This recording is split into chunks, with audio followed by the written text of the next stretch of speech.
President Buhari arrives Poland for UN Ocean Conference.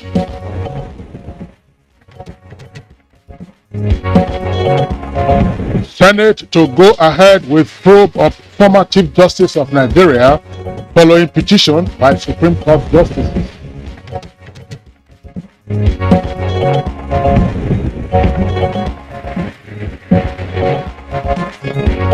"54 African Interpol member countries meet in Cotonou to chart course on tracking regional terrorism." What are the tracking regional terrorism? And on Good Morning Nigeria today, we shall discuss the call for arms acquisition by Zamfara and Benue state government.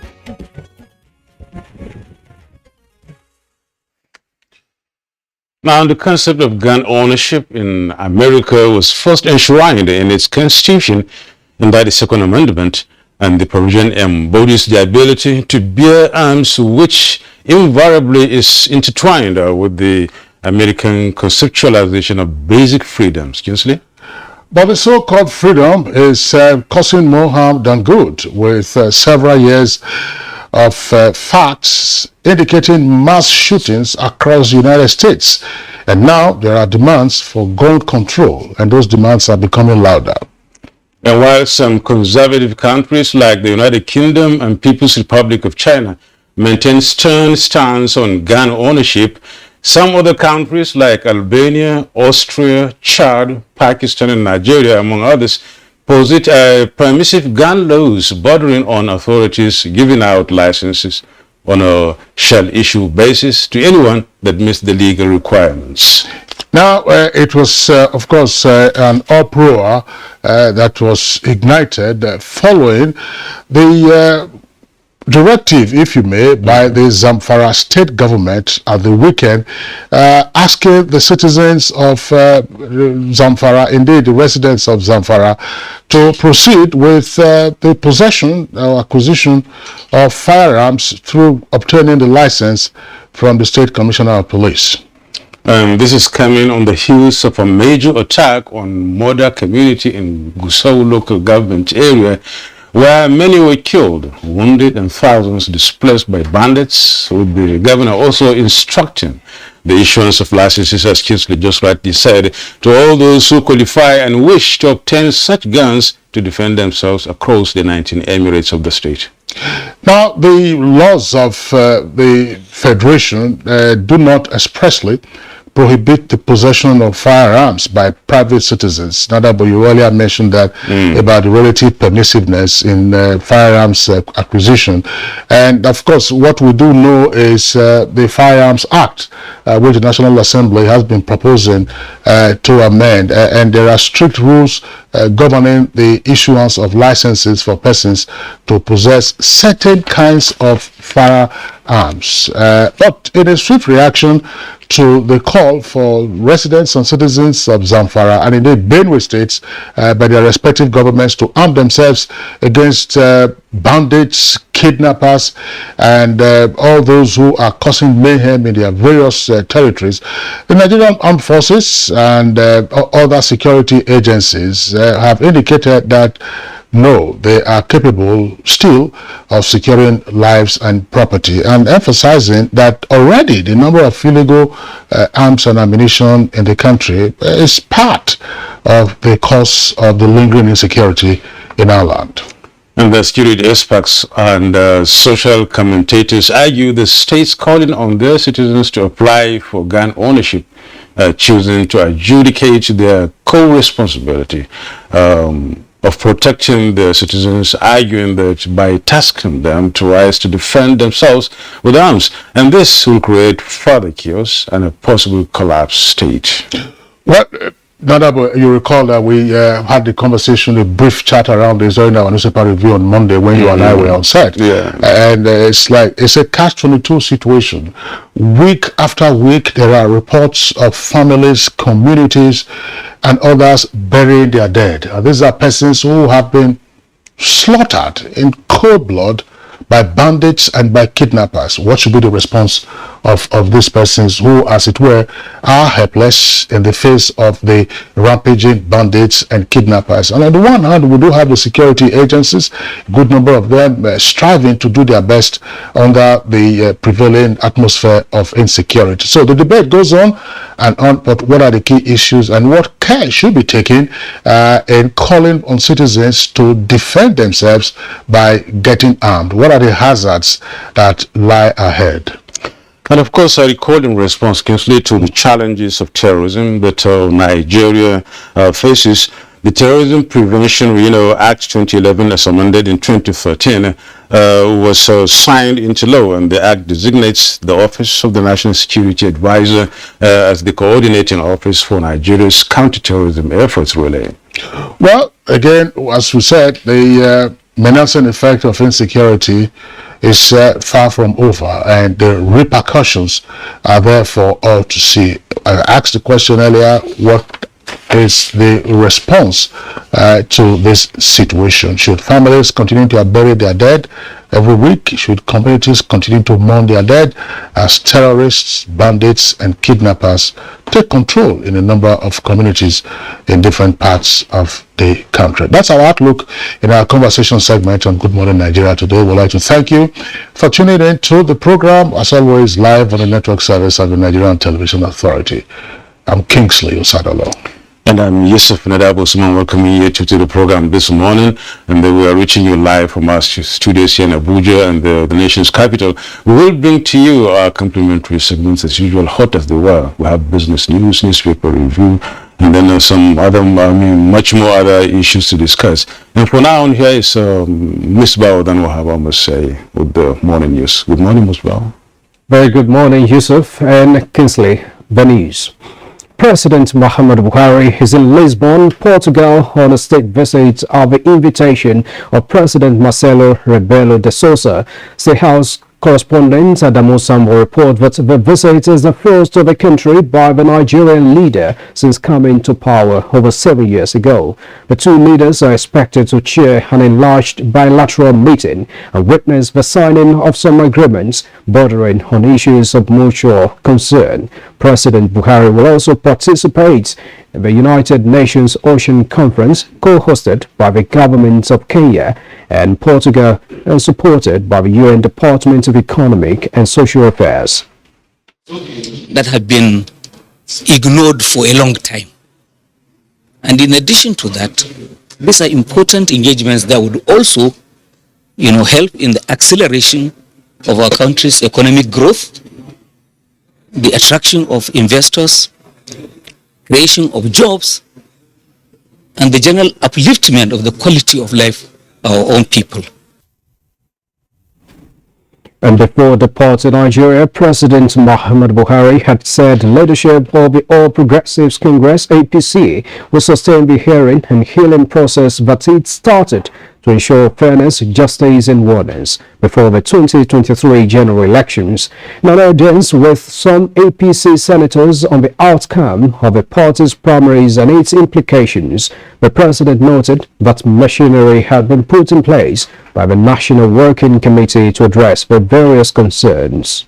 Grievances, particularly as it concerns the just concluded processes, the cost to the nation, the threat to the majority position held by our party in the legislative chambers, and likely consequent costs to the electoral fortunes of our party as we approach the general elections. We must not allow these dire threats to come to pass.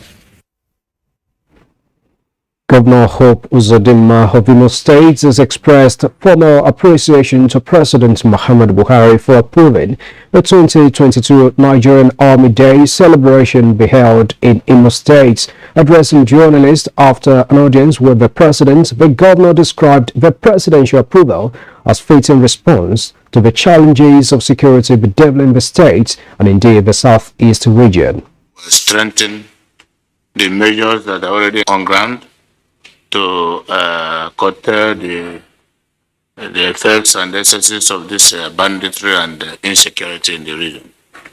So for me, it is a good thing, and for the people of Imo State, we are indeed very delighted for that.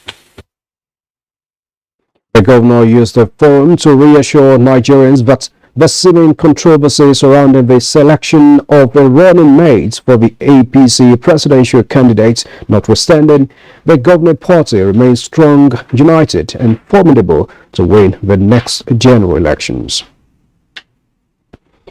The Senate has reiterated its commitment to investigate the former Chief Justice of Nigeria, Justice Tanko Ibrahim Muhammad, despite his resignation. This is due to the numerous petitions written by some Supreme Court justices against him. The Senate acknowledged the service of a former Chief Justice of Nigeria. However, this development will not prevent the committee from going ahead with its assignment in the quest to find a probable lasting solution to the matter. And the House of Representatives has expressed concern over allegations that federal pensioners under the Pensioner Transition Arrangement Directorate (PTAD) have not been paid for 9 months. A resolution to investigate the issue was passed at plenary on Tuesday. The failure of the Pension Transition Arrangement Directorate (PTAD) to pay pensioners monthly pensions and gratuities based on technological glitches amounts to gross incompetence and ineffectiveness on the part of PTAD. 27 Inspectors General who placed another top officers from the 54 African Interpol member countries are meeting in Cotonou, Benin Republic to discuss regional challenges in the fight against terrorism and cybercrime. The 2022 Cotonou Conference provides the top brass of security men from Interpol member countries with an opportunity to share intelligence and take decisions for the advancement of law enforcement action and the use of artificial intelligence in fighting organized transnational crime. Increased coordination among member countries and other partners in enhancing policing capabilities and the Interpol's contribution to the implementation of the African Union Agenda 2063 and the support provided to Afripol is expected to be discussed. The Federal High Court sitting in Abuja has dismissed the interlocutory application of a leader of the proscribed indigenous people of Biafra, Nnamdi Kanu, praying the court to vacate its earlier order revoking his bail granted him in 2017. The presiding judge, Justice Binta Nyako, gave the order not ruling on the motion which was argued at the previous sitting of the court on May 18, 2022. Proceedings of this case. Manot noted that today's application, the ruling that she gave today, made it the 20th application, interlocutory application that defense counsel keep bringing. If you believe strongly that you've not committed the offense for which the prosecution is alleging that you have committed, why not submit yourself to the trial? Let the court determine it. That's just a bit of the news for now. Trust us will bring you more in the course of the day, and Nadabo and Kingsley will return shortly to discuss why do we really need to carry arms before fighting insecurity in Nigeria. That's on the program this morning. Hello everyone. Hope you people have linked your NIN. Don't be like my son Oshegu, who had to wait for his land to be disconnected. Yes, oh mommy, but I am now reconnected. Yes. I went to Airtel shop, enrolled for my NIN, and re-registered my line. Simple and short, no stress. It didn't end there. Airtel rewarded me with a no-vex bonus of 20,000 naira free airtime and data to access all my social media accounts. If you already have NIN, all you need to do is dial *121# or visit the Airtel website to get linked up. Get on it. Airtel, the smartphone network.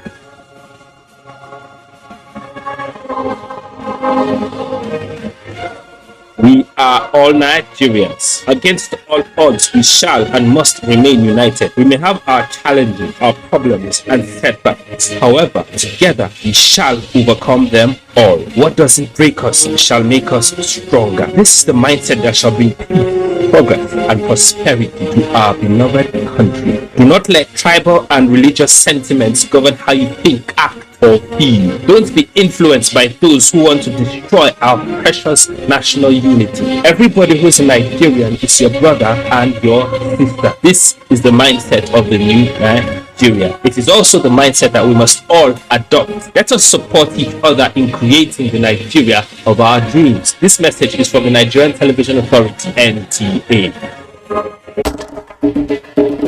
To every politician, as the campaigns gain momentum and passions begin to rise, remember, the errors of your opponents do not make you a success. Do not run down your opponent and inflame passions to violence between and among your supporters. What counts is what you plan to do for the electorate and how you intend to relieve the sufferings and bring succor.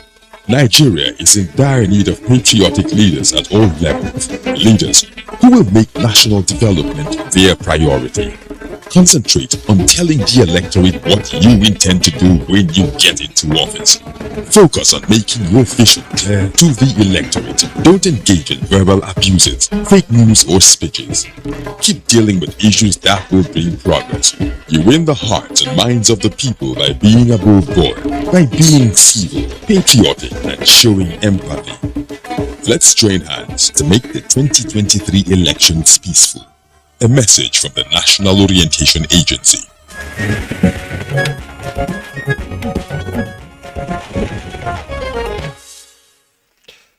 You're watching Good Morning Nigeria on the network service of the NTA. Now I'm talking business. Nigerian Export Promotion Council says voyage to Egypt and recent establishment of showroom in Lome, Togo, will exert Nigeria's dominance in African market. Let's now join Kule Adeya for details of this and others.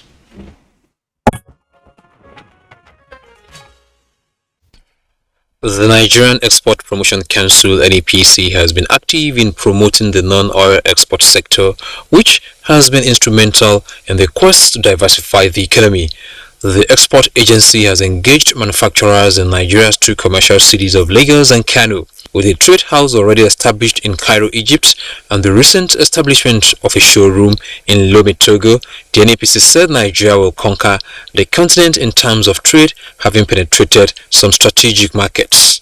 We intend to increase export trade to Togo by about 30% in the next by 2025, and that will give us about $650 million in 2025 at the end of 2025 with this trade house. Export trade will serve as a kind of clearing house, for manufactured goods.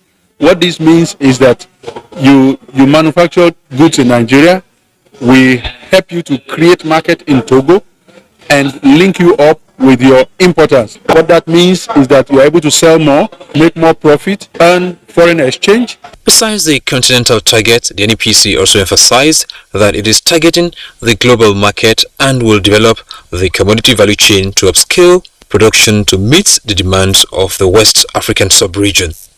With business news, I'm Kunle Adeye.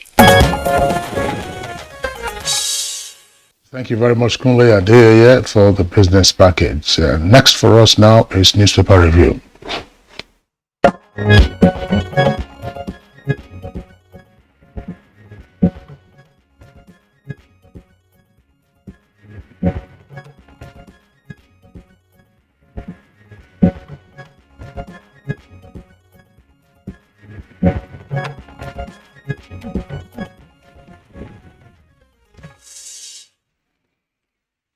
Now, Bayo Atebi is already here in the house. Welcome, Bayo. Yes, indeed. Thank you. So good morning. Good morning, can say. Thank you very much. Let's review some of the papers we have this morning. I have the Punch here. Let me go through the front page and then see what we have on the front page of the Punch newspaper this Wednesday morning. The Punch newspaper, please. At the top of the page, above the masthead, from watch very well, you see the story of Reps Grill NMPC, NMDPRA, that's marketers over rising petrol and diesel prices. You get details of that on page 19. And on page 2, you have a grievous parents reject INEC lists, begin multiple court cases. Page 2. On page 19, 13 marginal fields dormant. Federal government awards 57 to new investors. And on page 18, we will apply diplomatic pressure to help Ikweremadu reps.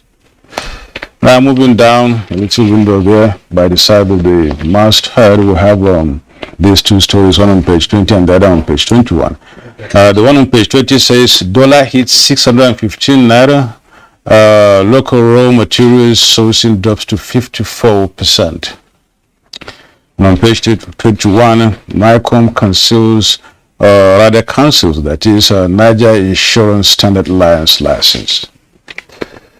The main story, or the big story on the Punch newspaper this morning is ex-CGN to get 2.5 billion naira benefits, and Senate begins corruption probe. On page 2, you get the details of that. But the writers are retired CGN entitled to gratuity, that is 300% of 3.36 million naira annual basic. That's an investigation that says that. And then the second writer is his earnings will be intact. It's entitled to official cars, houses, says the MJC. And then Mohammed battling condition before appointment, or rather visits Dubai for treatment, says the source. Now moving down the page already, you can see one story there, the photo story, which is, talking about Edo people's line on beer flow, and then community seeks government's help. Get details on that on page 8, but the picture is right there, as you can see on the front page. On page 5, flood kills free, destroys 2,250 houses in Kano, according to State Emergency Management Agency. Then on page 14, intending programs protesting Kano. And on page 10, Ohaneze, IPOP, kick as court denies Kano bail. At the foot of the page, there are 3 stories. On page 8, Mutawali replies critics, says self-defense, natural instinct.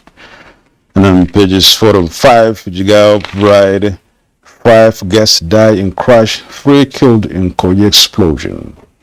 And finally, on page 18, exercise restraint, Buhari tells aggrieved senators. Kingsley? All right, Notable, thanks a lot. I also have the blueprint, and a number of the stories you read are also on the window page of the paper. Blueprint newspaper. Very quickly, let's take some of the headlines. 24 hours after quitting, Senate orders probe of ex-CJ and Tanko. APC primaries. Buhari halts defection of 22 aggrieved senators. That's the lead story there, and you have a number of writers to that headline. President assures justice and national interest will prevail, but they are using shall there. We have laid the issue of defection to rest. That's according to Senator Oji Kalu. Tinubu's certificate saga won't be an issue, as Governor Hopu Uzodinma of Igbo. Lalong, best as Asiwaju's running mate. That's attributed to a northern group. Now, why I couldn't implement 2014 confab report, ex-president Goodluck Jonathan. That's what he said there at First Bank. That's a promotional copy now. Federal government to shut down stations selling fuel above 165 naira. And details of that you can find on page 20. And then that's the second list story. As you can see, there we have a number of stories right at the foot of the paper. Let's take some. Chibia local government witnessing terrorist attacks for 3 months. And IGP, that's Inspector General of Police, convenes senior officers retreat on 2023 elections. IPOP. That story is already very well publicized. Now, bandits abduct 3 medical personnel and pregnant woman in Zamfara. Bayo. Thank you, Kisley. Let's start with a story about the warning about those who are selling fuel above the recognized 165 naira per liter pump price. The regulatory agency for the midstream and downstream was very categorical that there has not been any increase in petrol price, and therefore stations that are found selling petrol above the 165 naira per liter will be shut down. Similarly, depots too have been warned that anybody who sells above the agreed depot price will have their licenses revoked. These are deliberate efforts to stem the ongoing fuel queues that is still very persistent. The Independent National Electoral... Persistent in Abuja, I want to say. I mean, I have not taken the pains to do that, but I understand that outside Abuja city, was part of the Federal Capital Territory, that you have fuel. Well, that you have fuel, and that they are selling about 165 naira per liter. I mean, some of them, I understand, selling 180, 190. So there are no queues there. But inside the city, which is where we are, you have queues persisting.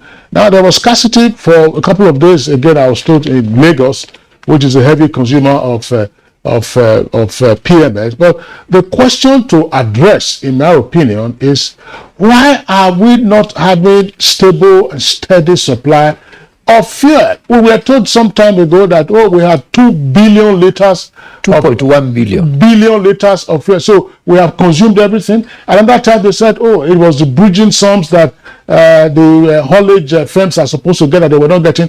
President Muhammadu Buhari approved an upward review. The truck drivers don't have diesel to buy to power their trucks, and so on and so forth. Diesel is scarce. What is the reason for this episodic supply? Epileptic supply of PMS. I mean, this morning you can see queues all over the place. Even right in front of NNPC towers, you have queues that go around the national go around the block. So what is it that is happening? I mean, I thought we had cured this ailment of frequent power. Sorry, frequent power, and they are related. Frequent queues. Fuel queues and so on and so forth. I mean, it's embarrassing. I mean, you stay on the queue for so long a time to just top up your tank because you are uncertain, you are looking at which station has, which one doesn't have, and then you see people really need their better pass my neighbor generators in order to come and buy fuel. And you see, Kinsley, ever since the coming on board of this administration in 2015, all through, as you said, we were supposed to have cured that because we've not been experiencing that since then. Of course, at least during, festivities, Christmas, Salah, and the rest of them, all this has come up then hitherto. But now, it seems as if they're back. And the most, disturbing issue, as the rep, is really hammering on, is the issue of this increasing, the price arbitrarily. Yes. When you go to the northwest and the northwest, I think the last time I was home in Yoda, there was fuel, really. There were queues and there was fuel. But in most cases, you find that they are being sold at 200 naira per liter. And in that case, you find there are less queues. Only when you go to the NNPC stations, that's why you find long queues because they are selling at the regular price. But today, I think up to now, they're still selling at that higher price between 185, 200 and above. And you find queues there that are no long queues, really. As far back as 2015 or thereabout, December routine of queues had disappeared. But in the past 6 months, the thing has resurfaced.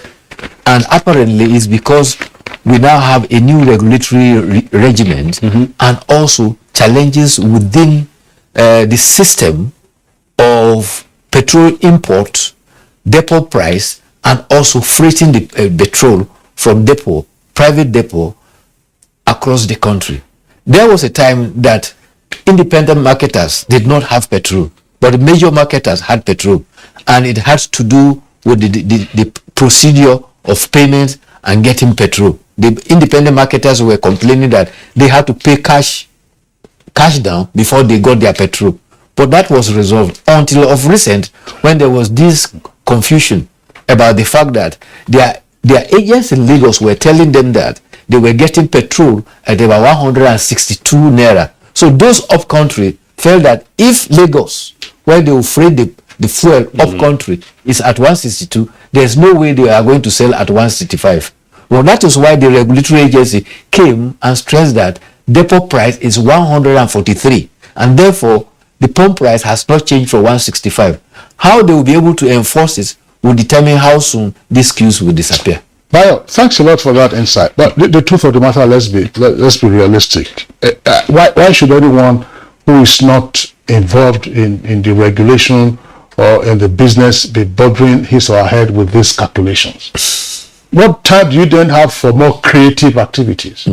If you are having to calculate, oh, the price is this one, the diesel price is the other one for the trucks to move and it's coming and so on and so forth. If your refineries are working, we will have these stories. When was the last time we received an update or had an update about the work on the Port Harcourt refineries and even the Kaduna refineries? The last one of the last stories I read, and there has been no rebuttal of that story, the Dangote refinery that everybody appears to be leaning on is missing again its completion date. It says that it needs, one of the reports I read, again, as I said, there has been no rebuttal of that story. The refinery, they would need 300 billion naira to complete that refinery. 300 billion. After being commissioned? In fact, the turning around that is going on with Port Harcourt was meant to be for a period of about 33 months. And from all expectation, it was supposed to come on stream later this year, around September or thereabouts. Then later on, you will have Warri and Kaduna come up subsequently, maybe in 2023 or 2024. Those were the expectations. Dangote was set to come up early this year. But from the latest report, there are indications that it cannot be ready this year because there's still a lot of resources required to run it in full cycle. My greatest worry about all this is the man hour being wasted in the queues. You don't seem to look at this from a positive point of view. You go and spend 2-3 hours in the queue, and of course you come back with just maybe a tank full and nothing more, not less, and then the hours are gone forever, and not to come back anymore again. No. Right? You can't do anything creative while you're on the queue. You can't. You try to read. You try to read. You are watching whether the queue is moving and whether somebody is trying to shunt. Or even somebody behind is blaring the phone. The horn because you are not moving. And it's just terrible. We have to overcome this, and whatever the bottlenecks are, they should be cleared as quickly as possible. Heartwarming, they are warning those who are selling above, but if a station doesn't have fuel, what does it do? It cannot dispense air. Well, at the courts now, the Federal High Court Abuja has dismissed the... But you just have to take only this story because of time. But the other court case is at the Industrial Court, where a senior advocate of Nigeria has filed a suit asking for the review of salaries of judges. It was last reviewed in the law that was provided in 2008, 14 years ago. But my worry about that is that he singled out judges, but that schedule has the salary for president, vice president, all chief executive of paralegal agencies, the judiciary, and everybody. Why the judicial officers were singled out for their remunerations to be adjusted at the exclusion of the other is what I'm very that's a matter for the Revenue Mobilization and Fiscal Allocation Commission, and they are the first defendant in that case. Yes, that's their business. The matter is in court, so I would hold my comment on that because it's sub judice. I will hold my comment on that bio. But very quickly, the president, we read it on the headlines, the president is intervening and seeking to persuade aggrieved senators from defecting, APC senators from defecting. We have raised it on Good Morning Nigeria. What happens to those lawmakers who have already defected on account of their dissatisfaction with the conduct of the party primaries in which they lost out? Now, is that a ground provided for in the Constitution for you to defect? The straightforward answer is no. And therefore, what is the next step that the presiding officer should take? That's the critical question. That's another one. The second one is that INEC haven't published the list of candidates for federal positions now, Many states have now gone to court. Aspirants who were defeated have now gone to court, and so we are going to see a barrage of cases in the courts. That's right. Oh, thank you very and that's much, why the Electoral Act has this elongated period before the election. You can deal with the litigation and so on and so forth. You know the rightful candidate before voters go to the polls. That's true. Right. You're watching Good Morning Nigeria. Bayo, we must really thank you for that statement. And of course, let's not forget, at the beginning of this program, we said the president was in Poland, and of course, he's supposed to be in Portugal, not Poland. So we apologize for that little slip. We'll take a break now. The program continues in a moment. Stay with us. Wake up the champion in your child. Give them energy to go further.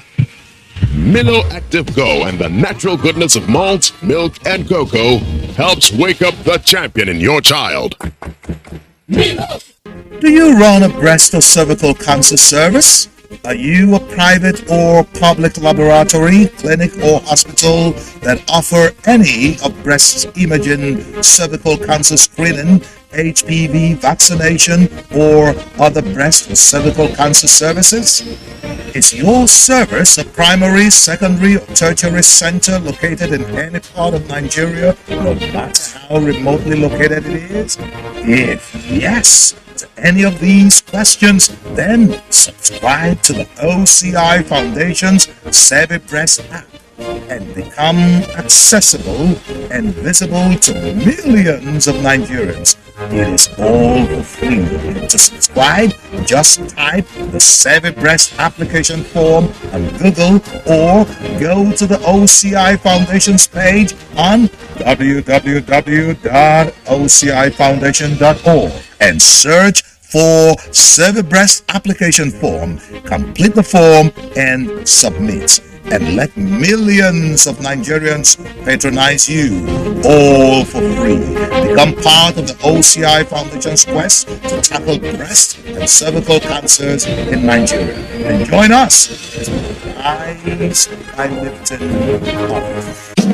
Arise, O Nigerians! Let's applaud the courage of Flight Lieutenant Abayomi Dairo, aka the Aggressor, for his skillful and dogged escape from the bloodthirsty bandits in the forest of Zamfara State. 3 hearty cheers also to all military and security personnel who are tirelessly protecting fellow Nigerians from insurgency and banditry while maintaining peace and order.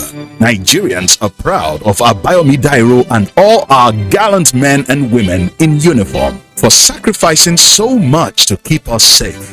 We admire your courage and we say thank you. God bless the armed forces. God bless Nigeria. This message is from the Federal Ministry of Information and Culture. As the 2023 elections draw near, remember, evil prospers when good men and women only wish for peace, but never take a step to make peaceful elections happen. Are you a father? Are you a mother? What are you saying to your children as the elections approach? Have you warned them not to let themselves be used to cause violence? Have you explained to them what the consequences of electoral violence might be?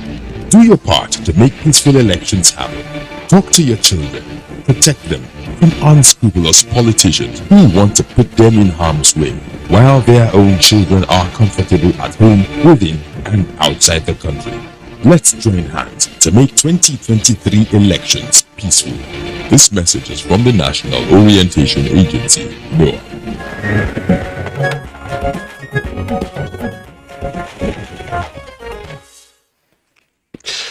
You're watching Good Morning Nigeria on the network service of the NTA, and to begin our conversation this morning on call for arms accusation, let's take this background report by correspondent Garba Nata'ala.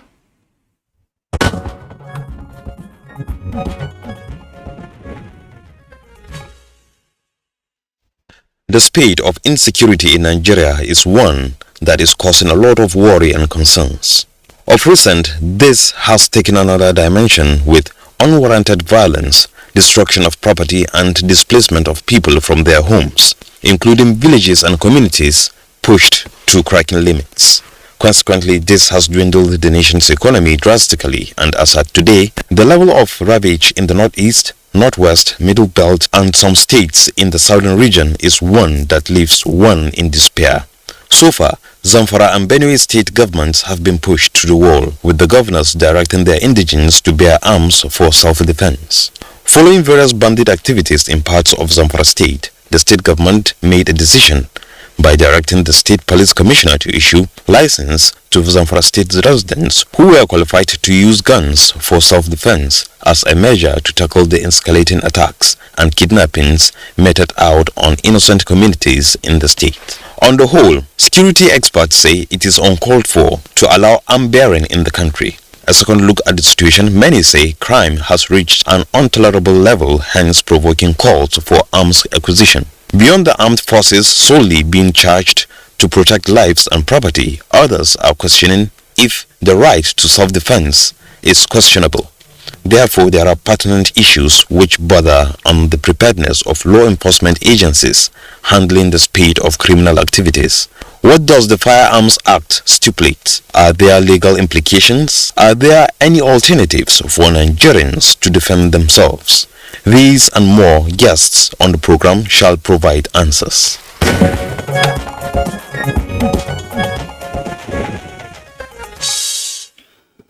Many thanks, Natala, for that backgrounder. Now, with us in the Abuja studios, we have three regular guests on Good Morning Nigeria. We've always had them whenever we are having conversations around security matters, and they are indeed experts in their field. Let's welcome Brigadier General Sani Kukasheka Usman, who's a consultant to the Nigerian Army Resource Center. General Kukasheka, pleasure to have you on Good Morning Nigeria again. Good morning. Thank you for having me on your program. All right.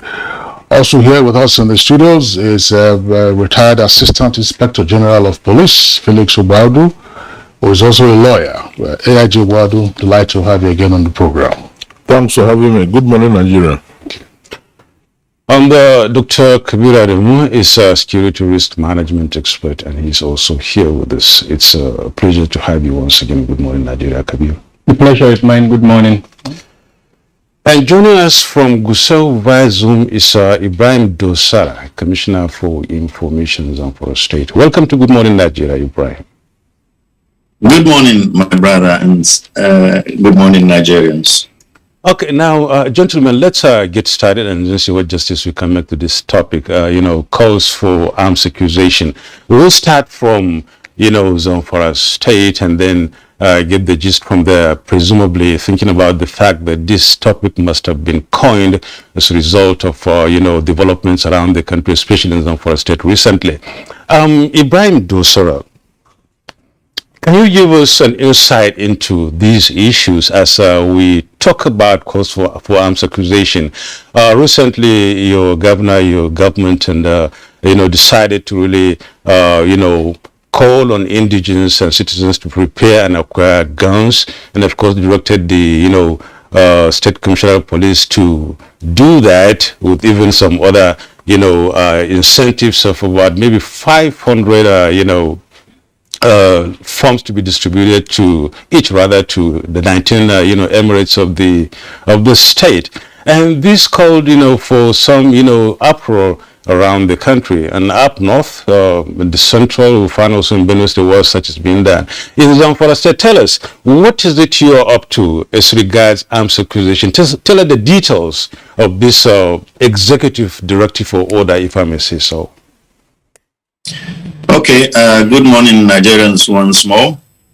The responsibility of government anywhere is the protection of lives and property of people.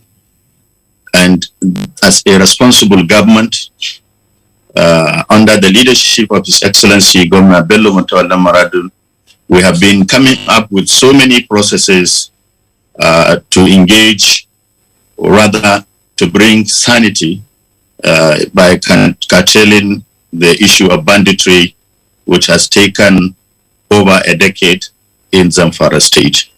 The people of Zamfara State are traumatized. They have been put into a very serious, difficult situation. And as a responsible government, like I said, we have to be searching for solution, lasting solution to the problem to make the state peaceful, and also to allow people have peace and go back to their normal business activities and relationship. And we have, in the first place, came up with the process of a dialogue with the bandits, and we were almost there, but because of conflict entrepreneurs, the success we had was scuttled. If Nigerians could recall, Zamfara State was over 9 months without any incident in terms of insecurity. But like I said, the activities of conflict entrepreneurs made that success be scuttled. And we also came with another process, which we shut down communications and closed down all the facilities and avenues the bandits are using in committing their atrocities. And we were almost there because we have reduced their capacity of attacking people through that process as well. But still, like I said, conflict entrepreneurs couldn't allow that success to be sustained. Now it has reached a level where the Zamfara state government fee let people to participate in the securing of their lives and property by allowing them to have access to legitimate weapons with which to defend themselves against the bandits. And this is where we are today. The government set in motion a process through which citizens will be allowed to have license to own legitimate weapons with which to defend themselves against the bandits. And this is where we are. And the first step of that process has begun, where we design forms which we distribute to the traditional rulers in the 19 emirates of the state for people wishing to have legitimate weapons to field them. The local authorities and traditional institutions there will conduct a very tangible background search about their existence with a view to making sure that no criminal is allowed to these weapons.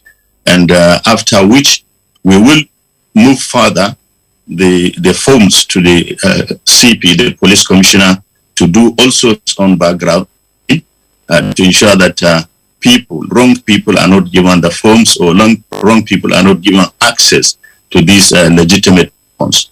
It is from there that the inspector of police will be contacted to do his own process. We know that currently there is an existing ban on the acquisition of legitimate weapons in order to curtail the proliferation of weapons in the country.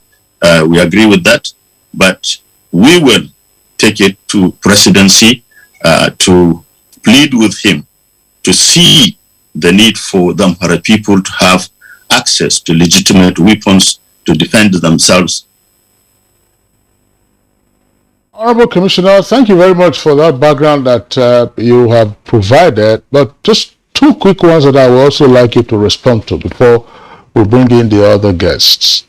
There was a report earlier this week saying that you had made some clarification with regard to the earlier statement issued by the state government on Sunday, directing a number of the measures, including what you have tried to explain. So what was that clarification about? That's one. Two, it appears that the Zamfara state government, from your explanation this morning, is proceeding with this call to arms by the citizens, regardless of the comments that have been made by, for instance, the Chief of Defense Staff and some other high-ranking police officers.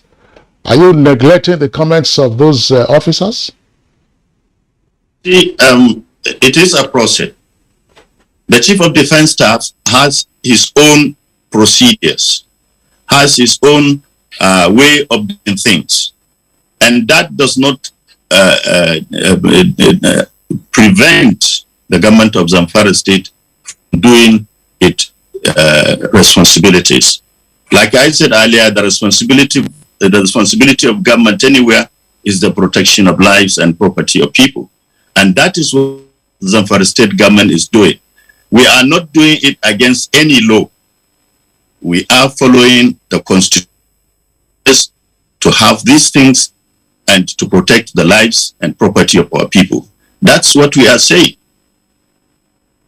And really, once more again, if we should really exhaust you for a while on this issue before we come down to other guests in the studio, you said it's a process accepted, and of course you would be going to the presidency with whatever you're able to get from the state, and then for final, approval. That's the highest we can go, because under the presidency, I believe that issues licenses through its own agencies. Having to go there, why can't you as a government start from there instead of starting to, call on people to start preparing for that? What happens if in case the presidency declines or refuses to approve your request?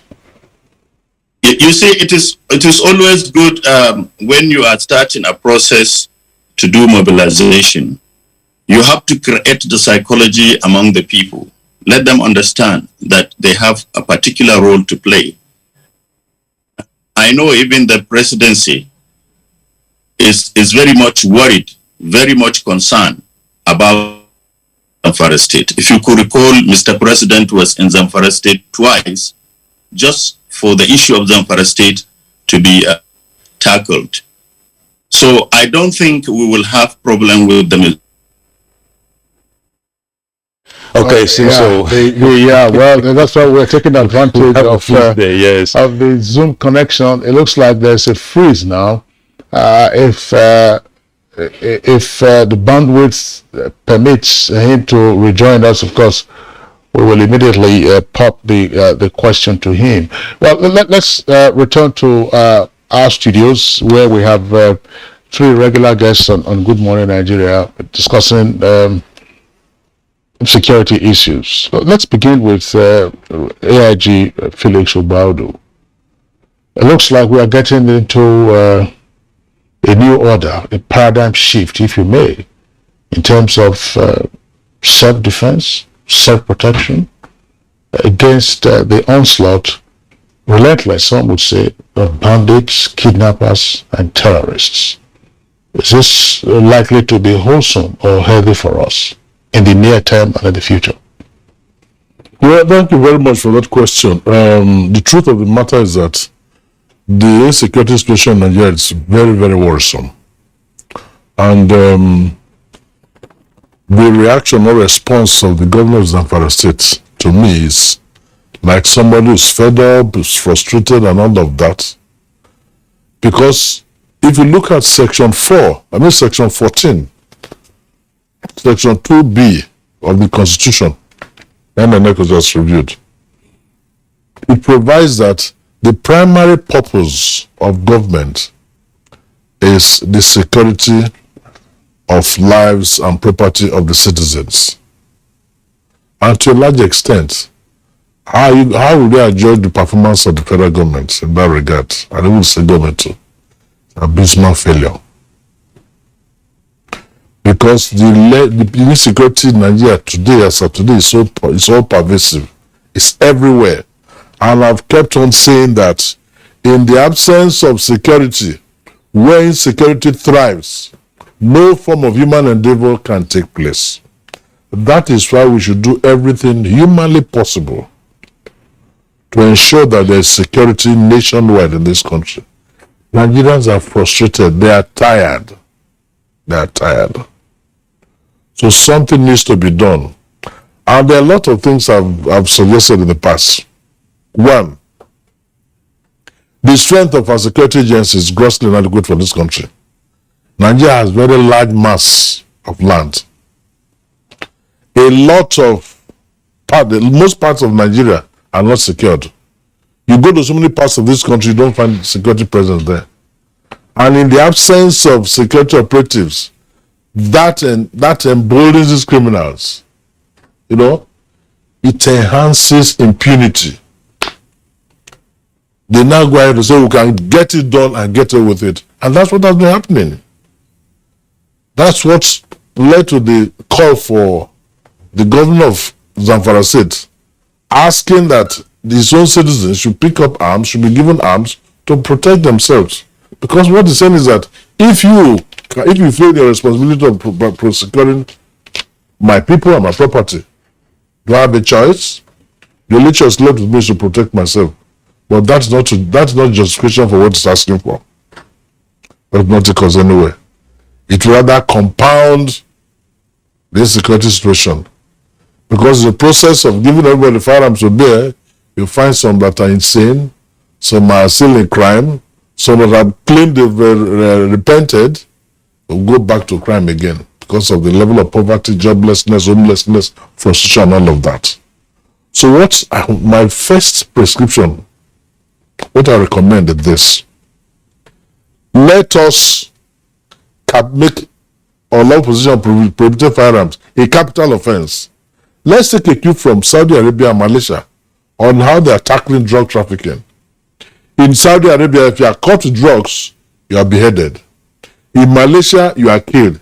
In the Malaysian visa that's issued here in Nigeria, it's written there that drug trafficking is a capital offense. So if you ignore it and go into it, what you get is what you reap what you've sown. So my suggestion is this. Let us give a period of 6 months. 6 months period. And sensitize everybody in Nigeria through all the media that are available. The electronic media, the press, newspapers and all of that, in the churches, in the mosques, town meetings, town criers, wherever, in the schools, at all levels, that illegal possession of prohibited firearms attracts death penalty. And you say, look, if you have a gun, a firearm like that, illegally possessed, go and surrender it to Suzu place. We identify locations where those arms can be surrendered. And after those 6 months, after the 6 months have expired, that is when National Assembly should come up with a bill, with a law that will make illegal possession of firearms, prohibited firearms, a capital offense. 6 months. And once that comes into place, you see the difference. Then, of course, we need to secure our borders too, to avoid this proliferation of illegal firearms coming to this country. We will talk about the solutions as we progress in this conversation, because it's all about looking for solutions now to insecurity in this country. You can see how some governments are reacting to that. Benue government is one of such. Zamfara is the one, in the eye of the storm, and of course some other states. Even recently, or this morning or yesterday, Governor of Imo State even issued ultimatum, to bandits or terrorists in his own area to, surrender within 10 days or face bombardments. Kukashika. It's now not only Zamfara State, as I said, it's more or less almost everywhere where this insecurity is really very, very prevalent. I could also remember, was it a year or two ago or thereabout, when former, a retired general also in Taraba State, asked people to, defend themselves against, bandits or terrorists, since the establishments could not do that for them before we start talking about this now. I mean, it's becoming widespread, Kukasheko. Well, it is. First and foremost, I sincerely sympathize with the people of Zamfara State and all other parts of the country that are facing these myriads of security challenges. It is indeed worrisome. I quite understand with them, and you can understand where the frustration is coming from and all this thing.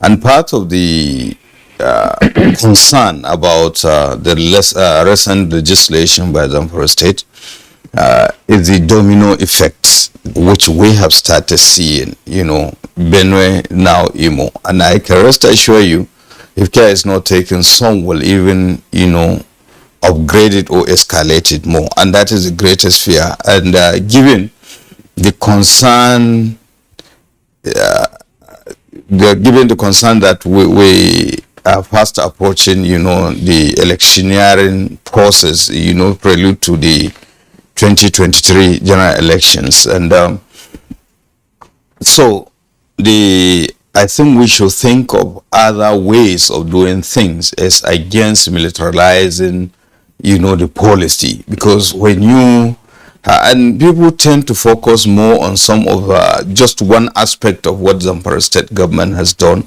They took certain measures, closing filling stations, closing markets, and so many other measures. But most prominent is the issue of, advocating for citizens to carry out arms. And of course, given it wasn't specific which sort of arms, and we know there are procedures and processes of people acquiring arms legally, and given the poverty level in this country, and given the fact that an AK-47 costs nothing less than 1 million naira, you are concentrating, you are just widening the gap between those who have and those who haven't, in the sense that who can afford a weapon to defend himself, and in a society where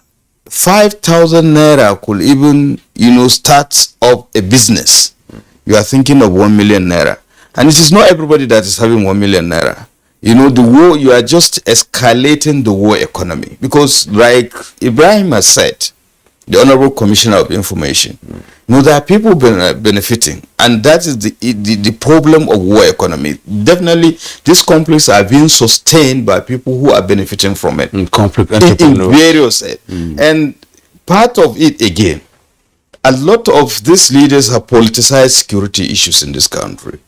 And so much of the measures have been taken, but we are neglecting one critical factor that fueled the crisis in Zamfara State. It is ongoing illegal mining, which brings a lot of money, and a lot of people are involved, and nobody is saying anything about it. So that is why I think we should have a constructive engagement of the citizenry. Yes, psychological, this ought to have been going on long time ago to enhance community resilience. These people are no spirits. They live with people, and part of the measures, I think, they eat, they drink, they wear clothes, and I can't imagine that somebody will even collect a ransom of, let's say, 5-10 million naira and will be walking about with it in the bush. Somebody invest that money for him. So who is the person? So we should, there are so many measures. So instead of all these things, I think we should involve the people more in terms of programs, involve them in, in terms of dividends or, infrastructural development, so that then again, constructive engagement in the sense that stakeholders should always be contacted. It has started working out in Mada because some of the issues, they know there are reprisal attacks between the Fulanis, predominantly Fulanis and Hausas, and it has worked. Mazagwans, Afe, yes. So, but I think these are the measures that we ought to be looking at, as against calling for arms, because first there are legal implications. If somebody was even asking a question, when I gave an interview, he was saying that have the bandits don't require legal thing, but bandits are bandits, they are criminals, so you cannot equate them with the law-abiding citizens. And I know that the people are really frustrated, they are yearning for solutions, but the solutions are there staring at us in the face without going to that extent. And part of it is that I always mention of the fact that we neglected the local government system in this country. It totally collapsed. So automatically the buffer zone that we have, the people that could have assisted with microfinancing of some of these issues, the bandits are taking and do advantage, and that is why there was specific emphasis about the informants, that they take advantage of the unemployment, the illiteracy, and lack of security education of our people, that they induce them with just stipend, sometimes as low as 5,000 naira to set up business, or sometimes loans to buy motorcycles, to set up chemists and all the rest. Where is the government in this instance? What has the government been doing to the people to ensure that they have greater sense of belonging, so that they will understand that it is a collective responsibility? You have to give something in return for somebody to do something. So basically these are the issues.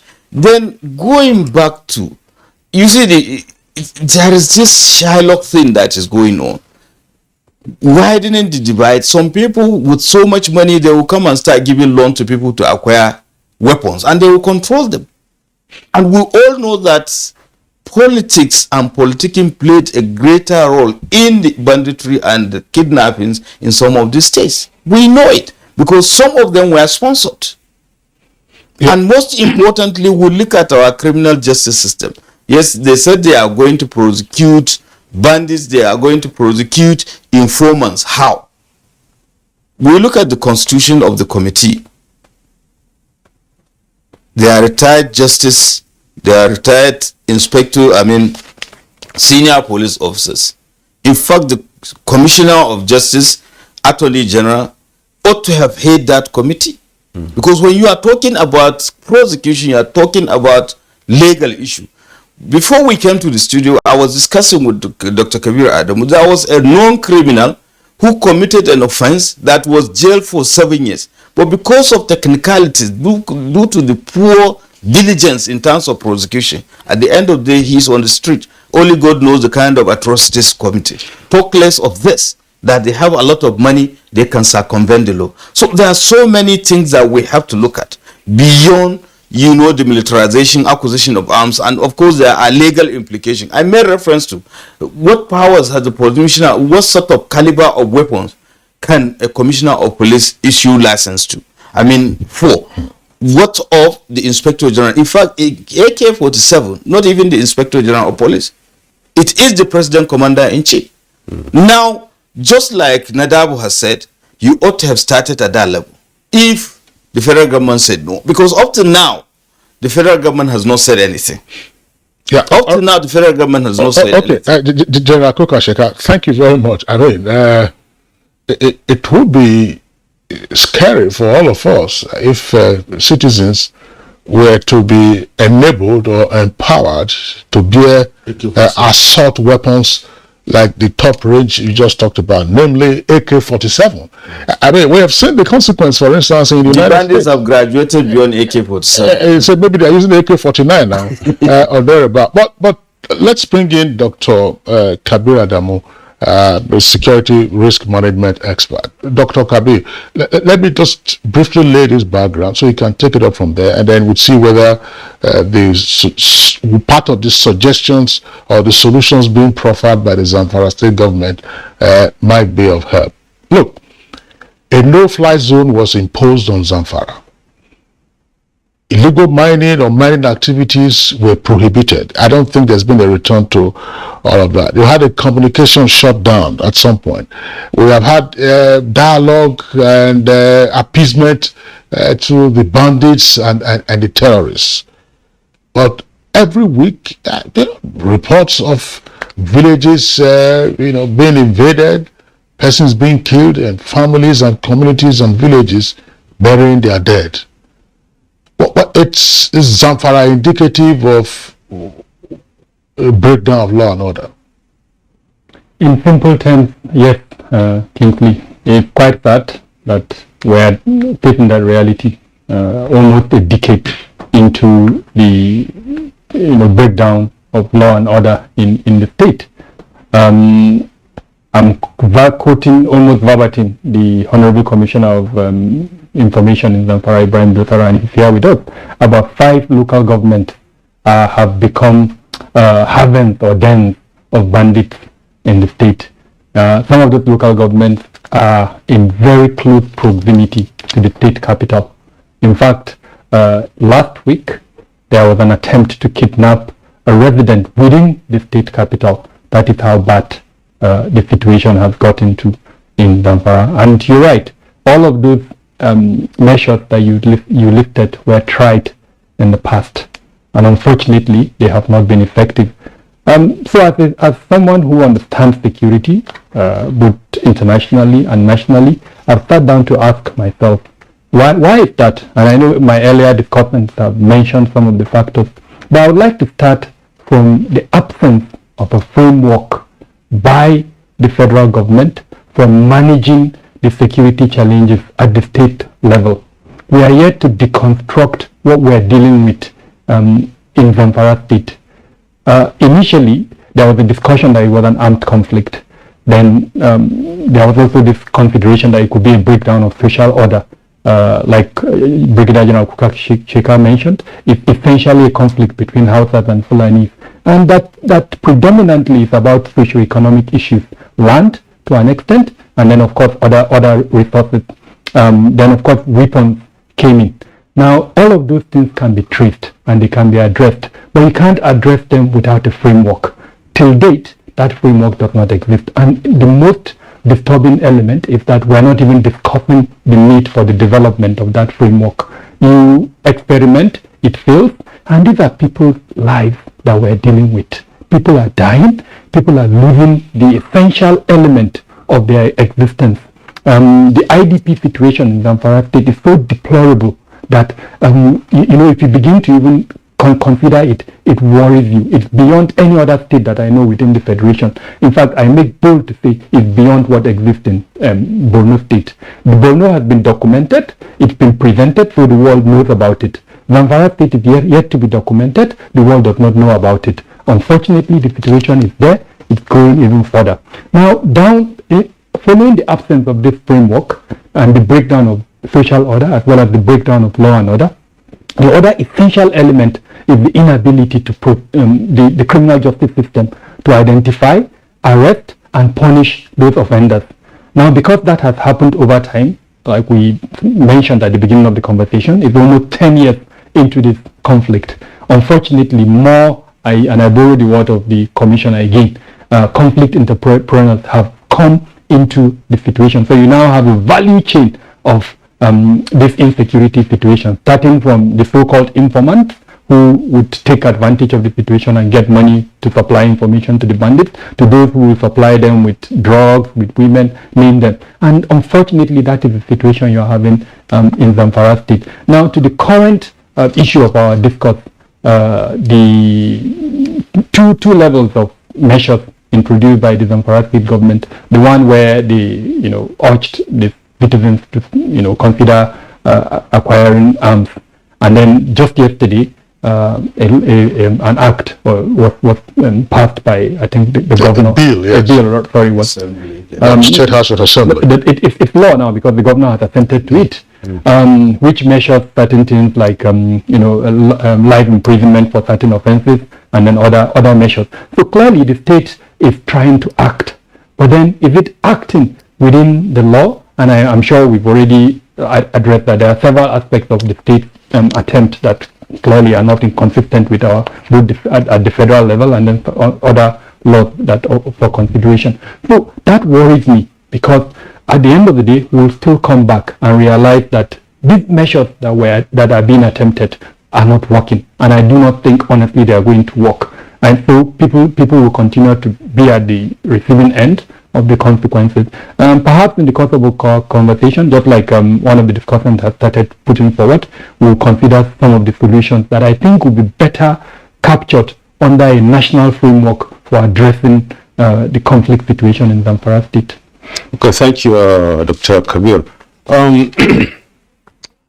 Ibrahim Dosara, I've seen you being flashed right now. It seems maybe your network is back now, and it's good for us to talk to you, and you can still talk to us and talk to Nigerians. Looking at, or rather after hearing what the other, guests here said, let me pick you up on this issue of other reasons where these issues are taking place. Director, do we still have in place?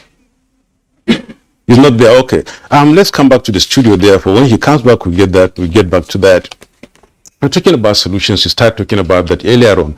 But before we do that, I had wanted us to interrogate the reasons behind, Zamfara state government's, decision to come to this level and then try to, encourage citizens to acquire arms. One of such is, the frustration one can see within the government and among the people, and of course around that area. But Kukashika mentioned some good reasons here, talking about the illegal mining, the level of poverty, and then the issue of failure of the state, to address certain basic needs of the people. State here, I mean, either state in capital S or state at the small S level, and completely we talk about the failure in total of the local government system. IG? Well, thank you very much. I agree with all of that 100%. Like I've always said, we have a major problem in this country. When we have certain challenges that are even life-threatening, and we have an idea of the solutions that can checkmate all of those challenges, the political will is not there. We don't have the political will. So we really need to sit up to our responsibilities. We need to sit up to our responsibilities. It's not just talking and talking and talking without doing anything. Our preferred solutions, but are we ready to implement them? And that is the bottom line. I keep on saying we must mop up illicit firearms in this country. Prohibited firearms in criminal hands. If you don't mop all of them up, this will continue. Now, let me give you, yesterday I read one of the papers, and a controller of prisons in one of the southern states was complaining that one of the reasons why some of the prisons are congested, the correctional centers are congested, is because a lot of persons who have been convicted and sentenced to death, most of the governors are willing to sign the death warrant that will empower them to go and get killed. So this part, why will a governor of a state to do that? The period for appeal has expired. Signs that this man can be killed and goes away. Nobody's doing that. That takes us again back to this Shabazuri is true. In this country, there is so much, no deterrence. And in the absence of deterrence, impunity is fueled. In the absence of deterrence, impunity is fueled. So now you find that a lot of people do certain things and say, don't worry, you get away with it. Well, I'm going to continue with that. People are bearing firearms, prohibited firearms, AK-47, AK-49, the latest. Some are arrested, before you know it, they allow them to go. Somebody is arrested, he confesses, he surrenders, he gives you the impression that he's born again, he has changed and all of that.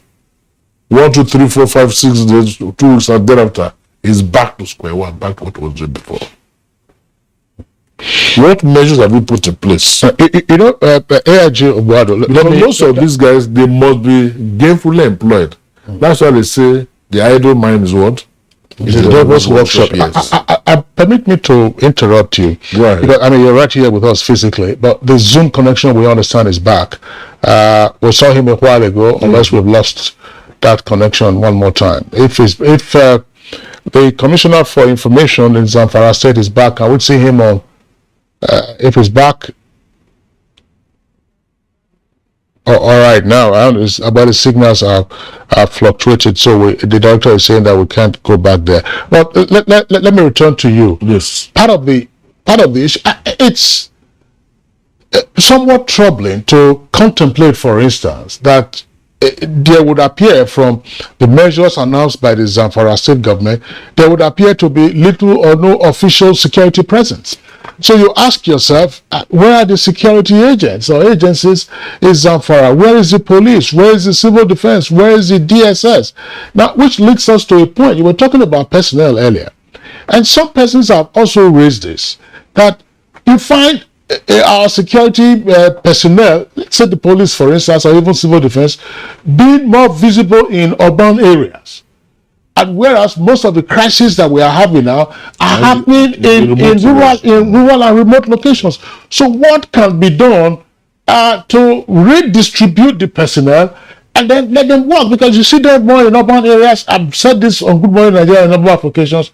In the heart of Abuja, the city itself, I mean, you see sometimes, I don't know, embarrassing convoys and security officials harassing innocent motorists, bearing all kinds of assault weapons. In the meantime, you have thousands of Nigerians who are under siege by terrorists, bandits, and kidnappers. What can be done in terms of properly managing security personnel in urban areas and taking them to these remote locations? Thank you very much for that question. The first issue to be addressed is increasing the manpower. Well, like I said, the manpower we have in all the security agencies is grossly inadequate. Now, having said that, we need to establish security presence in virtually every nook and cranny of this country. Police stations, police divisions should be created everywhere. Civil defense should do same. Because I believe that overwhelming security presence nationwide will need most of these things in the board. That's what I've always said. Go and travel to some of the states. Apart from going on the highways in Nigeria, where you see so many policemen, checkpoints, and all of that, go to the remote areas like rightly observed. In rural areas, no security presence there. So we need to deploy more men, build more our security outfits, and make sure they are stationed there. And it should be seen moving around the whole place. And that will enhance response time. If something is happening somewhere, make sure they are so empowered that in less than 5-10 minutes, they are there. I already spoken about one incident that happened in Ekiti State some years back. Fulani herdsmen attacked a village. A lot of people were killed, a lot of structures were destroyed. And the guys ran to the nearest police station crying to the police. Please, come and help us. Come and secure us. Come and save us. You know what the policemen say? Look at the vehicle there. There's no petrol in it. So I'm also talking about empowerment, not just overwhelming presence, empowerment. They must be given the enablement to perform. You see, in those good old days, the police force are enlisted in way by 1976, after my youth service. 1976 to date, that's about 46 years ago. Every police command in this country had a huge workshop where you had all manner of workers there. Mechanics, plumbers, electricians, all of that. Spray painters. Then their warehouses filled up, start with vehicle spare parts. And the vehicles were maintained on a regular basis. But these days, all of that is gone. And if you were to travel from Abuja, for instance, to some other places, as you get to the next command, you go to the station, the fuel station there, within the police premises. They fill your tank for a melee sign and they continue. But these days, you go to a police station, it's the man going with the complaint that has to do everything. Somebody is bereaved, depressed, went to police for assistance, the police asking you to do this, and is that fair? Is that right? That is why I keep on saying that the government should prioritize security. I saw a photograph recently. Yes, in the military. Sorry, so let me just I'll use this to further illustrate what you're saying. A photograph on the internet recently, and I was just apparently a police officer dressed in a police uniform giving his rifle to a welder to do what? Can you imagine? A welder. I mean, you could see the magazine wasn't there, but it was an assault weapon. A welder was fixing the gun of a police officer. You see that? And a lot of vehicles that they have. You stop somebody, you say, can I see your vehicle particulars? He brings them out. You say, where's the road certificate of roadworthiness? And his own police vehicle is not roadworthy. What moral justification do you have to demand that kind of thing? So look, we keep on treating all this with kid gloves. We are not serious, honestly. We must prioritize security in this country. That's the only way forward. And I've said it. Let us mop up all these illegally possessed firearms. Talking about licensing, it is just things like day guns that normally that are licensed, not prohibited firearms like AK-47 or AK-49 or machine guns. No, those ones don't go into private hands. The security just use those ones.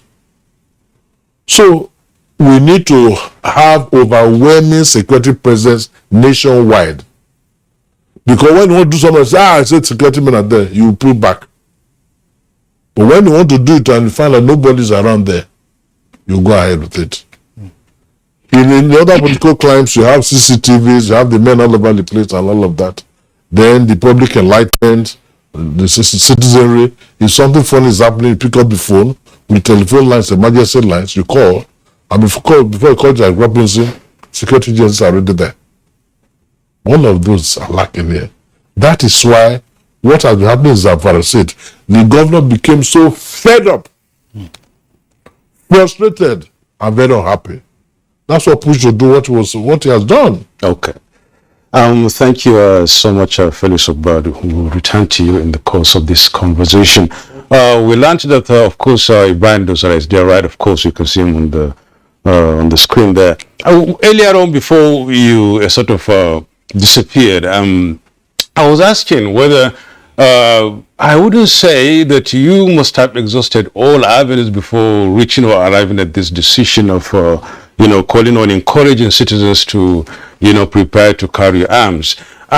Intelligence is one great area where the state government normally, or governments all over the world, cash on in order to solve such problems.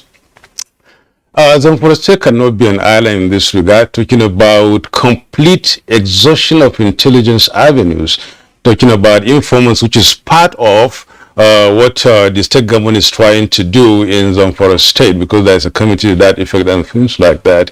I don't know, have you really exhausted that, given the fact that with that, people could be much more enlightened on the one hand, and of course, government and security agencies getting what they require in order to use or equip themselves with to fight insecurity and the bandits? You see, all the workable processes have been explored by Zamfara State government. Went ahead to have synergy with government of Niger Republic, where we blocked the entrance of these weapons for the bandits. We also even went ahead to provide Niger Republic government with logistic support to help us block all these channels through which bandits acquire their arms, because they are coming through that country. And not only that, intelligence being obtained about the activities of this bandit. Let me tell you, all the attacks, all the kidnappings, the security agencies used to get intelligence before they occur. But the problem is, the quick response to the intelligence is one of the most fundamental problems we are facing in this state. So we have, like I said earlier, explored all the avenues. And the best thing now we think is to involve the locals, to involve the citizens, to participate in the search for solution to the armed banditry in Zamfara State. And that is why the government was pushed to the wall to take these drastic measures.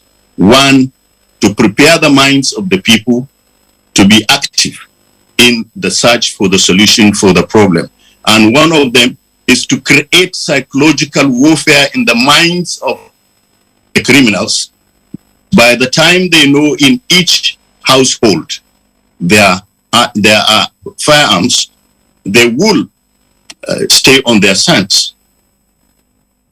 Secondly, we have set up committees, one standing committee to advise that no wrong decisions are taken, no illegal decisions are taken. All the issues on security must to follow the legal procedure, and that committee was by the retired Inspector General of Police. And secondly, we have committee for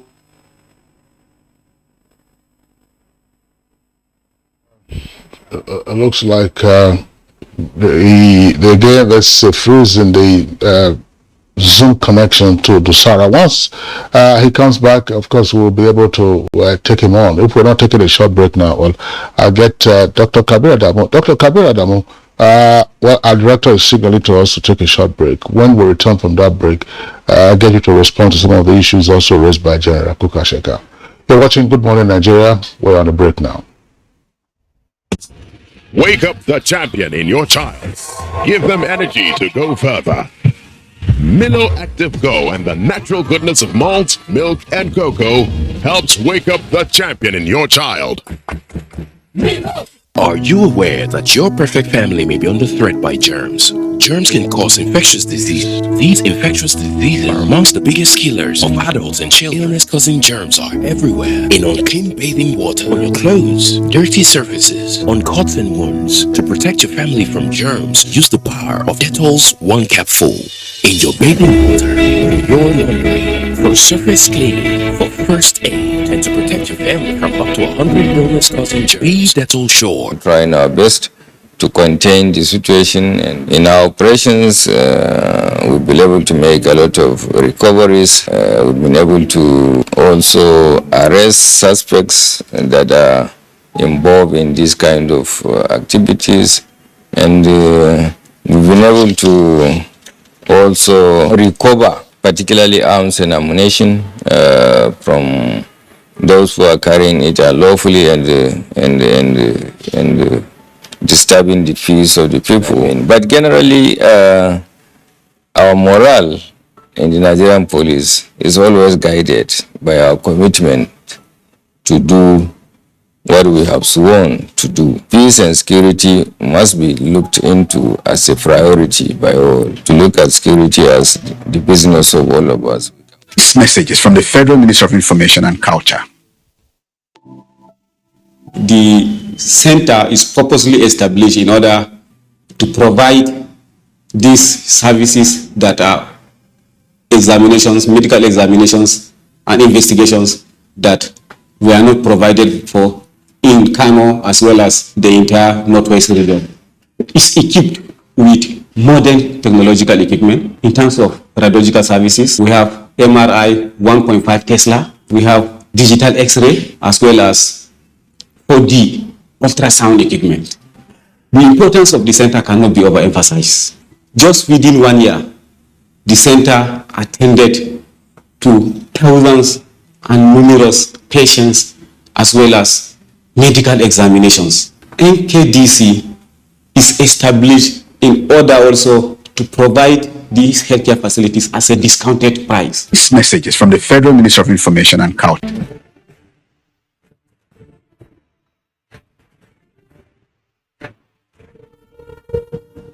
Finally, the hero of Nigeria's democracy has arrived.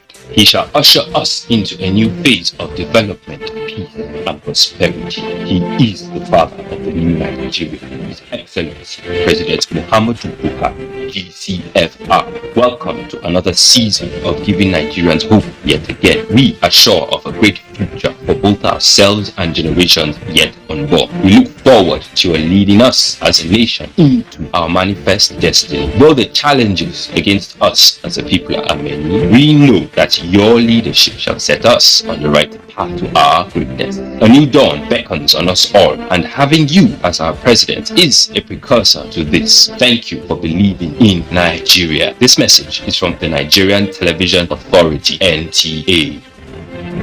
Our pastors, our imams, in every church, in every mosque, please realize that in the course of praying for peaceful and transparent elections, we all have duties beyond prayers. If we want a stable society before, during, and after the elections, what should you be saying to those that worship with you? All Sundays, and all Fridays, you are saddled with the responsibility of bringing up good generations. It is therefore your duty to both man and God to ensure peace all the time, no matter about elections alone. People talk to people and people listen. Talk to your followers. Make them listen to ensure peaceful 2023 elections. This message is from the National Orientation Agency.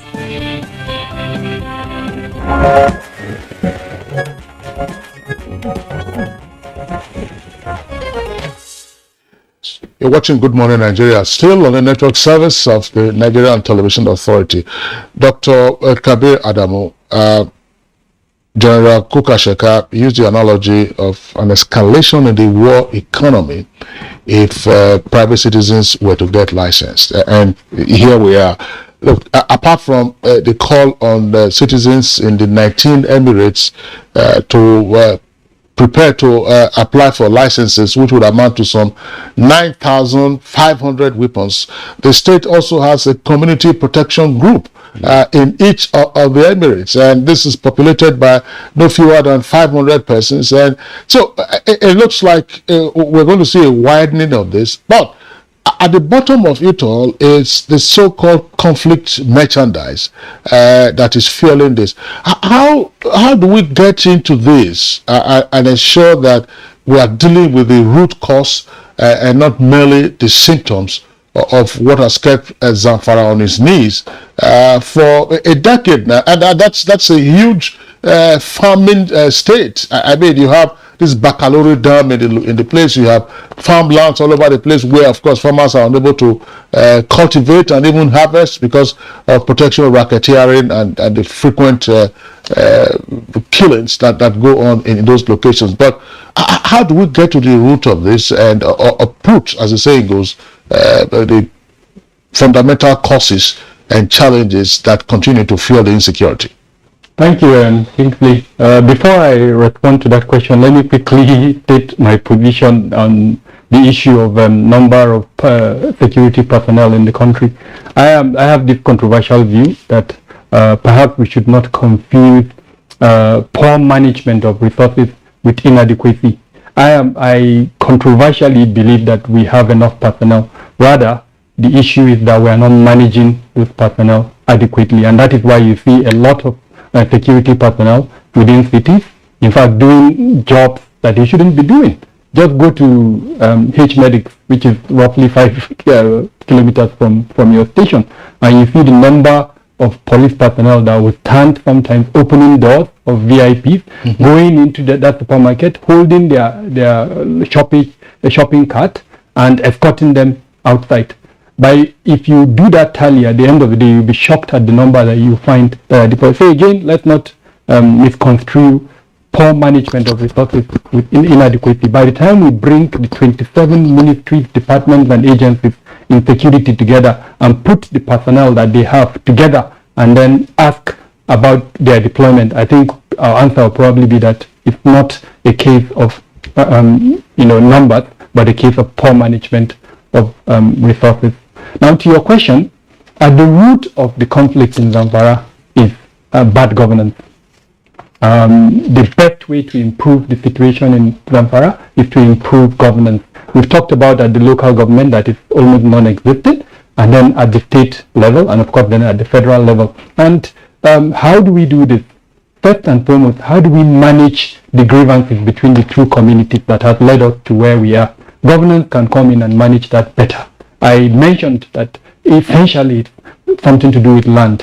How do we bring the two communities together to make them realize that this land is there and you cannot eliminate the other side in order for you to use that land alone? So you have to use it together. Now, related to that is how do we address the issues around climate change and the consequences of climate change? Because believe me, at the root cause of all of this is that inability to manage, especially adaptation and changes to resource management that climate change has brought. Desertification, receding water sites that is making harder communities to move further into farming communities, and that is also making farming communities to expand the land that they previously were farming. the acquisition of weapons. The Honorable Commissioner of Information has mentioned that they did engage the Nigerian government and that they have supported the Nigerian government in stopping the flow of that weapon. Now, that statement is a little bit, too vague. What measures have we put in place? It's beyond the state government, frankly, to do that. And I appreciate the effort that the state government is doing. That's why at the beginning of my conversation, I said a framework by the federal government is required. Even if you block the Zamfara end, what of the Katsina end through Jibia? What of the KB end? What of the Sokoto end? So it's not something that one state can do alone. Again, these are issues that need to be addressed. Next point is literacy. Zamfara comes at the very top of states that have the highest illiteracy and out-of-school children in the country. Next point is poverty. With 5,000 naira, like Brigadier General Kashika has mentioned, you can start a business in a place like Zamfara. Now, I come with my 100,000 naira and I influence you as, to go and commit an act of criminality.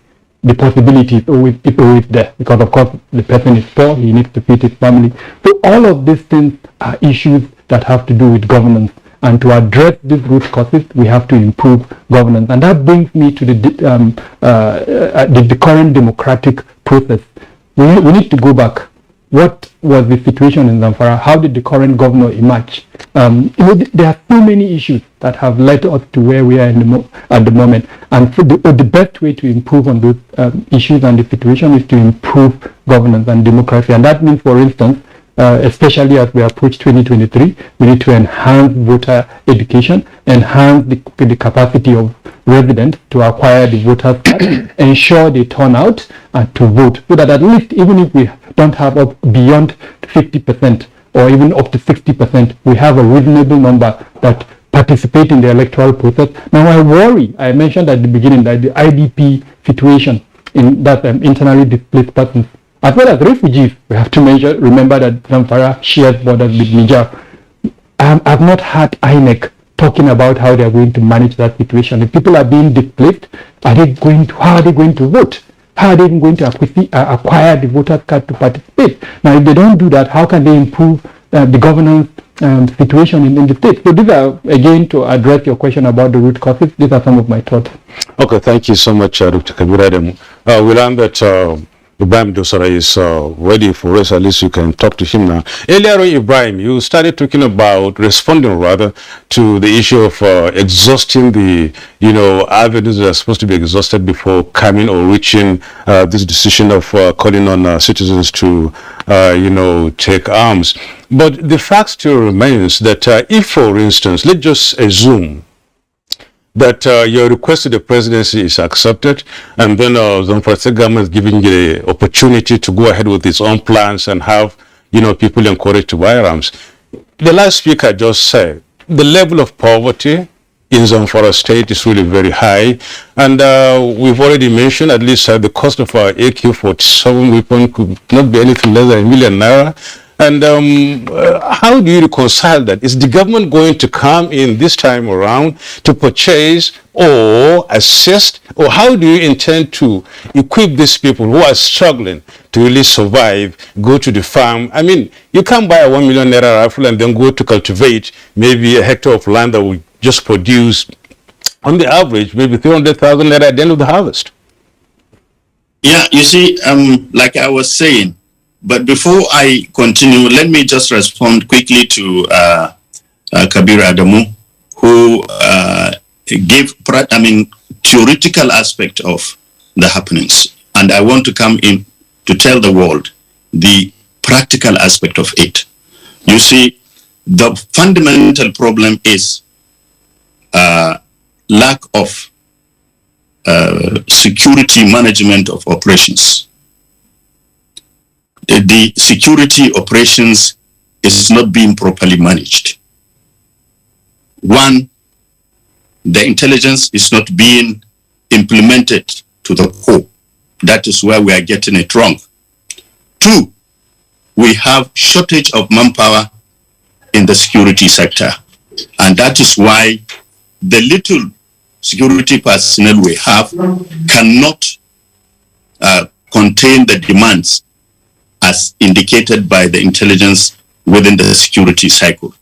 And three, that issue of conflict entrepreneurs must be cross-checked and dealt with if we want to get rid of this problem. Because the conflict entrepreneurs are found in almost all the sectors, including the security themselves. How do these bandits get access to the weapons? How do they get access to the food they eat in the society? I mean, in the forest. How do they get fuel they use in conducting their attacks on communities? How do they get the alcohol and the drugs they take in the bush to change their mindset, to go into communities and start ransacking them or killing them? So unless otherwise we check all these problems, I'm telling you, there is no solution to the problems of insecurity in Nigeria. Let's call a spade a spade. And that is why Zamfara state government, like I said, is pushed to the wall because of the urge His Excellency has to protect the lives and property of his people. And we have set process. We are not going to go out of legal process. We are following legitimate process, and we are moving on. We set up the committee to handle all these things. We have now prepared the psychological minds of the people to get ready to acquire arms, to contribute and participate in the search for the solution for the security of their lives and property. And three, just yesterday, like Kabiru Adamu mentioned, His Excellency signed into law an act which provides punishment for people committing the atrocities and those aiding them, including death penalty. So we are moving on, and we are not going to go out of the legal aspect of it. Whatever we do, we make sure we do it legitimately, but we will find solution to the protection of lives and property of our people. This is the stand of the government. Lest I forget, Kisley. Go ahead. Before we let go, I think you didn't answer my question. If you are hearing me very well, I said, assuming that, the presidency assents to your, approves your request, and then given the level of poverty, given the state of Zamfara and the people in that state, and then given the cost of weapons we have in this country, which we earlier agreed on here, this AK-47 cannot be less than ₦1 million. How do you now intend to, support this call on citizens to arm themselves with such a weapon in a situation where people should carry arms to defend themselves on the farm? They could not produce or rather have more than maybe 300,000 at the end of the yield or at the end of the harvest or the farming season. How do you intend to do that? Are you going to come in as a government to buy these arms for them, or how do you intend to do it? All right. Just before you answer, Honorable Commissioner for Information, in addition to the question my colleague has asked, the state government, in its announcement over the weekend, also talked about strengthening the community protection groups, in addition to, of course, getting some 9,500 citizens to arm themselves through the official sources. Did you find this inadequate to say that the community protection groups would not suffice, that you now have to come to the level of the individuals? And just by the way, too, I see that the state government is making reference to 19 emirates. What happened to your local governments? Okay, first of all, the question by my professional colleague said, let us see the type of weapons to be approved by the Inspector General of Police for Zamfara State citizens to bear. And when we reach that breach, we will cross it. Some of the security issues, you don't have to discuss them on media. These things, we keep them in us. We have a plan which is security related that we cannot discuss on media. But let's see the kind of weapons to be approved by the Inspector General of Police to be used by the people of Zamfara State. And I can assure you, people of Zamfara State are ready to defend themselves, even if it entails contributing money to buy these weapons for their brothers and sisters. They will do that. And the questions Kingsley asked, that the community protection guards, we have set up these community protection guards. Initially, we recruited 300 people comprising of Nigerian Legion, including retired military officers, including retired police, civil defense, and other Zamfara people who are willing to contribute. And we train them, and they are working together with the security agencies in Zamfara State.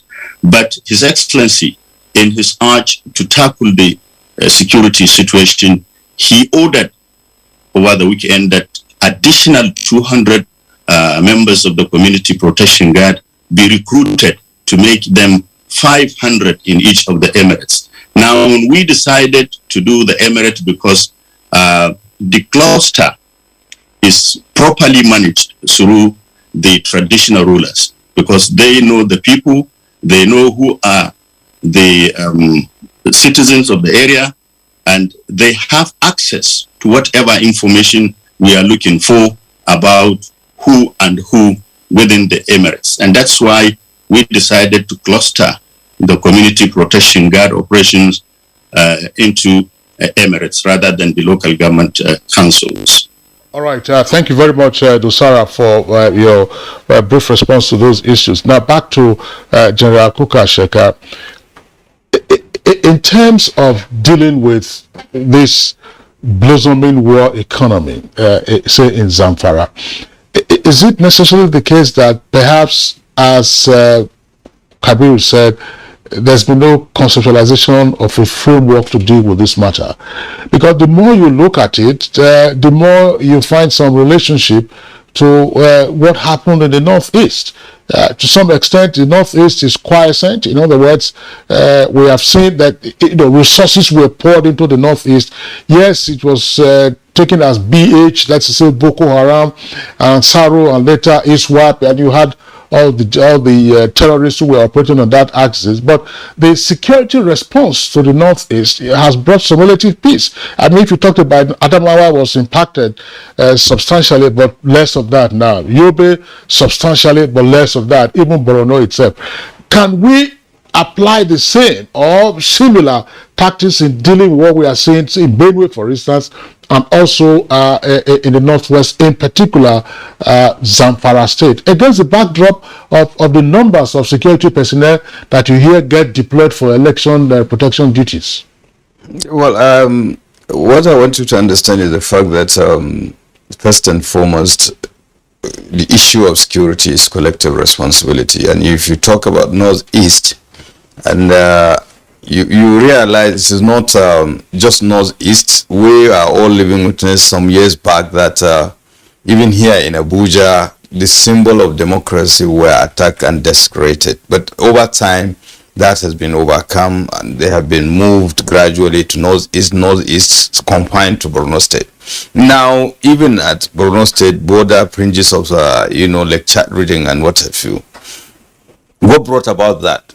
First and foremost, if you look at it, Yobe State stood out in terms of cooperation, security, sensitization, and that is why you don't have concentration of Boko Haram more in Yobe State than you had in Borno State in those days even. And part of it is simply because of the leading role the government and the leadership, played in dealing with those issues. And most importantly, the intelligence. There wasn't pronounced conspiracy of silence as of other parts of the country. And when you talk even about the Taraba State, for instance, the problem with Nigerian societies with our contiguous neighbors, Benin Republic, Niger Republic, Cameroon, Chad, those states that are contiguous to them, you hardly distinguish between a Nigerian and non-Nigerians. For instance, the Ambazonians that were fighting their own government, they were also in the, Taraba State. And the people, being their kids and kin, they thought they mean well. But sometimes, there was a misunderstanding because security operatives, they are able to pick some of them, and they thought the people are no longer, that the one who are exposing them. So, the conspiracy of silence was the one that brought about that. And you can see it manifesting even in the Northwest in terms of, the issue of banditry and kidnapping. There is no single incident of kidnapping. And thank God that the Honorable Commissioner has made mention of the fact that most of these incidences, there were pure information before they occur. But the issue is, I think we have failed to understand that we also, there are so many things that need to be done at the same time, or processes. So much as you get the intelligence, do you have the capability and capacity to respond? That is the issue. Now, to what extent are you improving that? And to what extent are you involving other people? When I mean other people, it could be individual, it could be group, it could be other states or other stakeholders. Take, for instance, what Zamfara state is doing. Have they contacted Katsina State? Have they contacted Sokoto State? Have they contacted Kaduna State, for instance, and Niger State, and what have you? Because these people, one of their selling point, one of their center of gravity is the ability to move quickly. So you see, it's a collective responsibility, not necessarily about the Zamfara State people, because whatever criminal activity is happening in other neighboring states, it has the capacity of affecting other states also. That is one. Then secondly, I made mention of the fact that the level of relationship with the federal government. Thankfully, Dr. Kabir Adamu has talked about framework, but in the absence of the framework, we could also have synergy of effort and, among the security agencies, among the components of the various Nigerian society, so that we can deal with this issue. So these are some of the issues that we have to do. You can't do things in isolation. All right. Thank you so much, Brigadier General Sani Kukashika. It seems we are running short of time. I don't know. Felix, it seems like you want to say something. Can you give us 30 seconds to please sum up your thoughts? 1 minute. Thank you very much. 1 minute, okay. Let me start by correcting an impression Dr. Kabir gave about the manpower of security agencies. The United Nations ratio is 1 police officer to 400 persons. What we have today, compared to the population of Nigeria that is over 200 million, is a far cry from that. So we don't have enough manpower. Okay? Yeah, but he also talked about the mismanagement of existing manpower. Yes. Some of those who carry plates at parties, and even politicians here going about with police escorts with their vehicle plate numbers covered with black cloth and all of that. Then finally, one thing I want to suggest is this. There's no direct implication with security. I want to suggest to the government that we include security education in school curriculum at the primary, secondary, and tertiary levels on what they should do and what not to do. Gathering intelligence, how to share and all of that. Oh, thank you so much. Thank you. All right. The conversation continues. It continues, really, and it seems as if we're not really touched at so many, core of the issues at the moment, but at least we've scratched the surface. We'll continue with that in our subsequent editions. Thank you so much, Brigadier Sani Kukashika, consultant, Nigerian Army Resource Center. Thank you so much to Dr. Kabir Adamu. It's a pleasure you've been here with us. A very big thank you to Felix Ogbodu, retired AIG and a lawyer. Dosara, it's our pleasure. You've been at the center of this discussion this morning.